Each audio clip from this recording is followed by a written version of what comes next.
খাটিয়ায় কেউ হাত দেবেন না।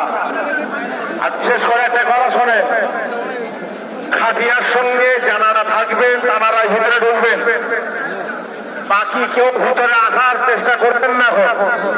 আপনাদের কবরে মাটি দেওয়ার জন্য সে ব্যবস্থা করে দেওয়া হবে।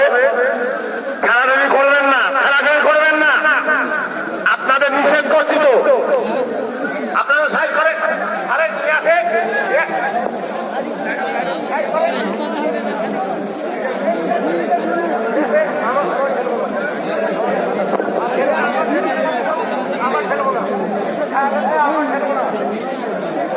খেলাধুলি করবেন না, খেলাধুলি করবেন না, খেলাধুলি করবেন না।